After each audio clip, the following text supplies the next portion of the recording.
Pater noster qui es in celis, sanctificetur nomen tuum, adveniat regnum tuum, fiat voluntas tua, sicut in cielo et in terra. Panem nostrum quotidianum da nobis hodie, et dimite nobis debita nostra, sicut et nos dimittimus debitoribus nostris. Et ne nos inducas in tentationem, sed libera nos a malo. Falta amém, né? Não tem amém no original, mas a gente tem vontade de falar amém. Você percebeu, né? Isso aqui é a versão em latim da oração que a gente conhece como Pai Nosso. Faz tempo que eu não uso essa música de canto gregoriano, assim, nesses vídeos. Eu quis criar esse clima, eu quis falar latim, eu quis colocar vocês dentro do mesmo universo para o qual eu fui transportada nos últimos dias, lendo esse que foi provavelmente uma das melhores distopias que eu já li em toda a minha vida, que entrou instantaneamente para um dos livros mais legais e que a partir de agora mais recomendarei. Me aguardem. Eu tô falando de Um Cântico para Leibowitz, a nossa resenha do dia de hoje.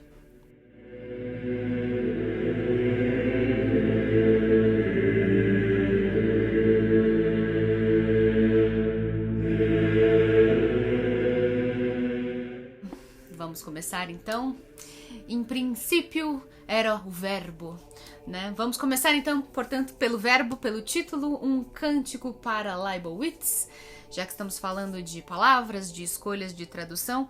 Originalmente em inglês, esse livro se chama A Canticle for Leibowitz, portanto é uma tradução bem direta, mas eu me pergunto se ela é fácil, acessível para nós brasileiros, né? Mas não tem muito o que fazer. Infelizmente, esse nome aqui, de origem alemã, né, polonesa, enfim, não sei ao certo, Leibowitz é um nome próprio, não tem tradução para ele, é difícil de pronunciar, eu não sei, eu me pergunto se esse título vai afugentar as pessoas ou se não. Espero que a beleza da edição compense, talvez, algum estranhamento com o título.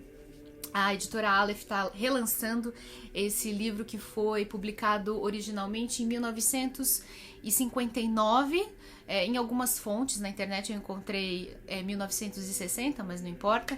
A questão é que foi um livro escrito no auge da Guerra Fria, numa época de muito medo, de muita angústia, em que a humanidade, né, se viu dividida entre dois grandes blocos, com duas grandes potências, né, radicalmente inimigas, mas que não ousavam se atacar mutuamente. Eu tô falando do bloco capitalista, principalmente aqui no Ocidente, que era liderado pelos Estados Unidos da América, e lá no Oriente a gente tinha o bloco socialista, liderado pela União Soviética. Por que que, apesar de serem tão rivais e de competirem pela hegemonia mundial, esses dois blocos não guerreavam diretamente? Porque ambos tinham chegado assim num ponto de não retorno, assim, do ponto de vista das guerras humanas.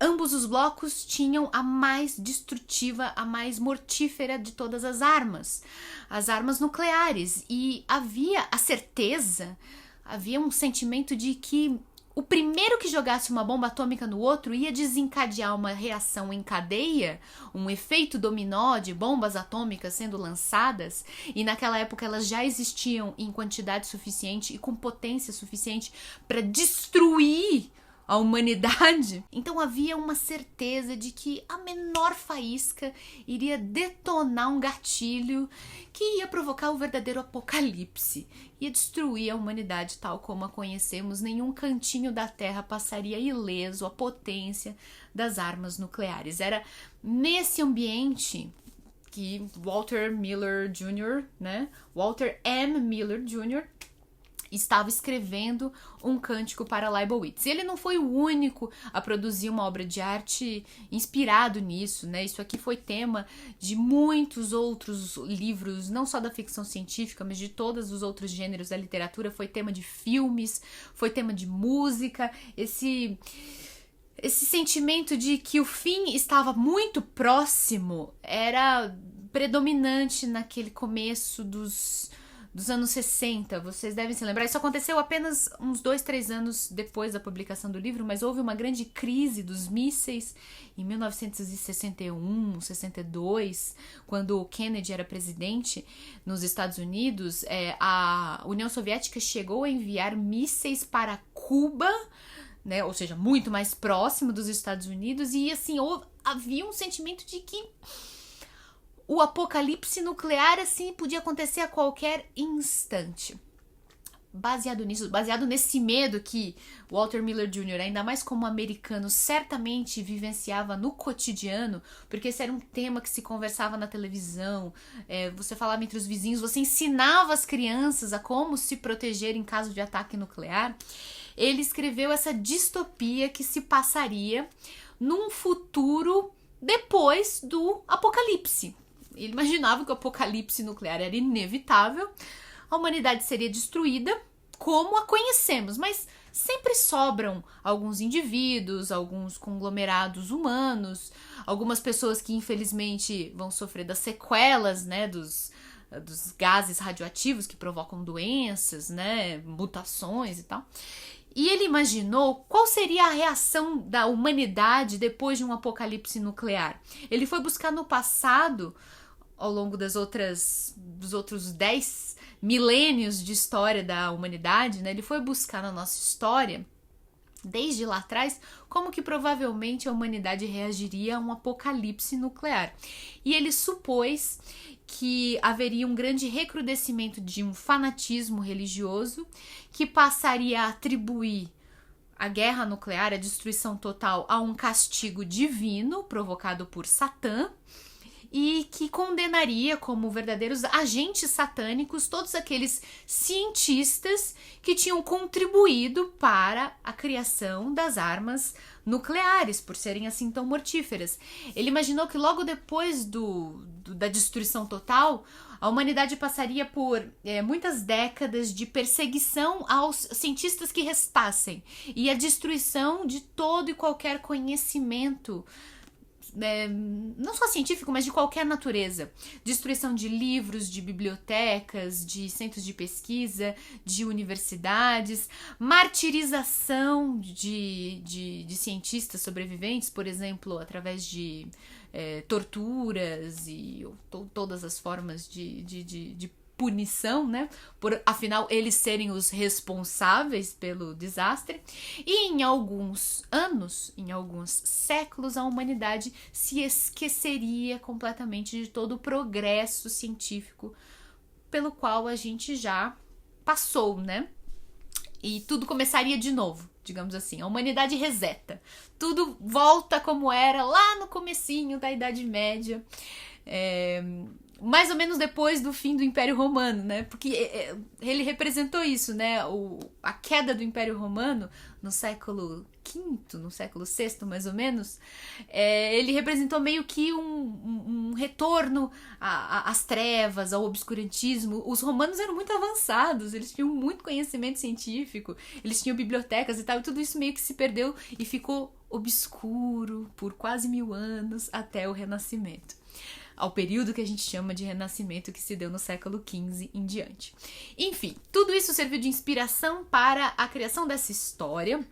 Uma história que se passa num mosteiro, um mosteiro que se fundou em homenagem a um homem chamado Leibowitz, que era justamente um desses cientistas que sobreviveram, né? Imagina, um cara do século XX chamado Leibowitz, ele era um cientista, ele mexia com circuitos elétricos, ele era um cientista, gente, trabalhava, né, com ciência.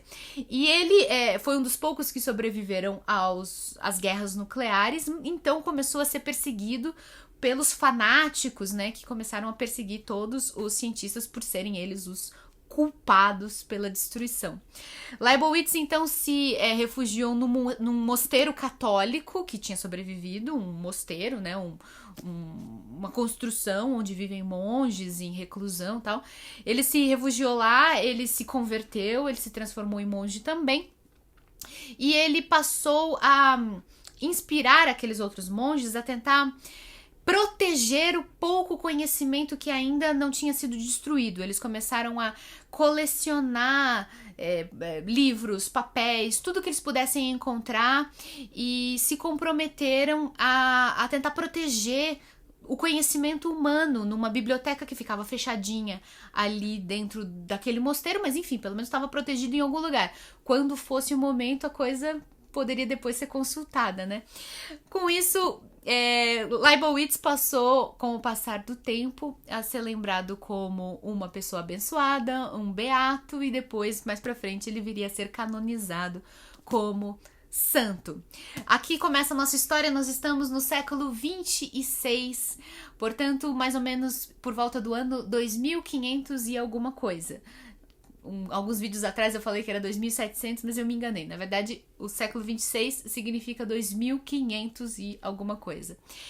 Estamos na abadia dedicada a Leibowitz, e lá os monges passam o dia inteiro copiando os documentos que eles conseguiram guardar séculos antes, e eles já não fazem a menor ideia do que aqueles documentos falam. São livros que trazem informações sobre eletricidade, e esse conhecimento se perdeu, que trazem informações sobre física, que trazem escritos de Albert Einstein, que trazem os escritos do conhecimento científico humano acumulado, mas que eles já não têm mais capacidade nenhuma de compreender. Mesmo assim, eles seguem na sua missão de copiar e copiar e copiar para preservar esse legado de Leibowitz. Esse livro é dividido em 3 partes, e as 3 são inspiradas em expressões em latim que significam, em primeiro lugar, fiat homo, significa faça-se o homem, né, que se crie o homem. Isso é uma expressão lá da Bíblia, né, quando Deus diz fiat homo, né, que seja criado o homem. A segunda parte se chama fiat lux, que significa faça-se a luz, e ela se passa no ano 3200 e alguma coisa, numa época, a gente vai atravessando os séculos. É demais, a gente vê a humanidade renascendo. Seria uma época em que haveria um novo renascimento, uma nova redescoberta da ciência antiga. Por isso, essa parte se chama Fiat Lux. E por fim, na terceira parte, nós temos Fiat Voluntas Tua. Vocês me ouviram falando essa expressão agora quando eu li o Pai Nosso em latim. Significa seja feita a vossa vontade. Seja feita a tua vontade, né? Fiat Voluntas Tua. Essa parte se dedica a falar de 600 anos lá, e mais pra frente já estamos em 3800 o ano, e há uma nova modernização, uma remodernização da humanidade. A humanidade faz de novo o mesmo caminho que leva ao desenvolvimento da ciência e do conhecimento. É um exercício de imaginação maravilhoso. Soa meio assim incorpóreo, né, a gente pensar na humanidade daqui a 1800 anos, mas da mesma maneira como a gente conta histórias que aconteceram 2000 anos atrás, né, pelo menos todo mundo que é religioso conta a história de Jesus Cristo, uma coisa que aconteceu 2000 anos atrás. Então, se 2000 anos atrás existe na nossa cabeça, por que a gente não pode tentar imaginar como que vai ser o mundo 2000 anos na frente? Né? O que será que vai ter acontecido? E esse livro imagina que tudo começou do zero novamente. Precisamos reconstruir o conhecimento humano novamente, porque da primeira vez ele nos levou à destruição total e completa.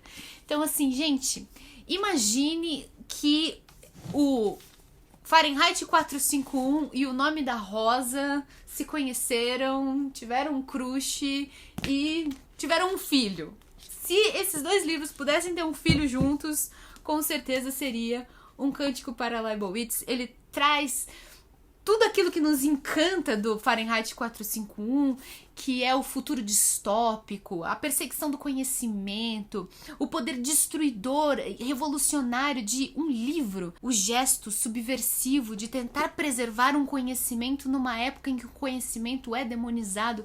Tudo isso que o Fahrenheit 451 tão bem imagina, o Cântico para Leibowitz mistura com um ambiente eclesiástico, monacal, do Nome da Rosa, do Humberto Eco, que se passa dentro de um mosteiro na Idade Média, que mostra a atividade dos monges copistas, que estavam redescobrindo textos do passado, que viviam numa época de obscurantismo e escuridão do conhecimento, e estavam redescobrindo os textos de grandes sábios, de grandes filósofos como Aristóteles, por exemplo. Enfim, é uma mistura interessantíssima destes dois livros que eu adorei, né? Gostei muito. A gente tem aqui no Cântico para Leibowitz, é muito, muito, muito fascinante. Bem escrito pra caramba. Cada uma das 3 partes é como se fosse um livro quase que independente. Tem alguns elementos que se repetem, o que é muito interessante. Tem um personagem que aparece nos 3 momentos, imagina, com 600 anos de diferença. Ele traz o amor pela ciência, ele traz amor pela religião também, ele traz muita fé, personagens que são devotos mesmo e que conseguem misturar o amor a Deus pelo amor à ciência. Não deveriam ser inimigos, né? Podem caminhar juntos. Então é esplêndido. Única ressalva que eu teria a fazer aqui é a pouca presença feminina do livro. Praticamente não há mulheres, né? A gente entende, né? O mundo voltou para trás, a gente voltou... Perdemos, inclusive, todos os avanços, né? Que fizeram com que só, sei lá, nos últimos 100 anos é que as mulheres puderam fazer parte aí da humanidade. A maior parte desse livro praticamente não tem mulheres. Mas isso faz sentido histórico, pelo menos. E é fascinante. Fascinante demais. Recomendo pra todo mundo, caso eu não tenha entusiasmado vocês o suficiente. Eu não sei mais o que fazer. Vou deixar o link aqui embaixo pra vocês pesquisarem. Esse livro tá à venda lá na Amazon. E se vocês comprarem usando esse link, vocês ajudam aqui o canal. Se você já leu esse livro, tiver o seu depoimento pra fazer, usa aqui embaixo o espaço dos comentários. E é isso, a gente se vê. Obrigado, padrinhos e madrinhas, também, por ajudarem esse projeto a continuar existindo. A gente se vê no próximo vídeo. Tô muito empolgada. Como é bom ler um livro legal, assim. De tempos em tempos eu sempre pego uma ficção científica pra ler e olha, quase nunca que eu me arrependo, viu? É muito bom. Tanto que eu deixo as ficções científicas aqui atrás de mim, ó. É um lugar super nobre aqui da minha estante porque é a que aparece nos vídeos. Mas é que esses livros são muito influentes pra mim. Eles são formadores de caráter. Eles ajudam a moldar a minha visão de mundo. E eu faço questão de homenageá-los aqui atrás de mim. Não é o único gênero que eu gosto de ler. Eu gosto de ler vários gêneros diferentes e tal. Mas a ficção científica tem um espaço guardado aqui no meu coração. Um beijo pra todo mundo. A gente se vê no próximo vídeo. Até mais.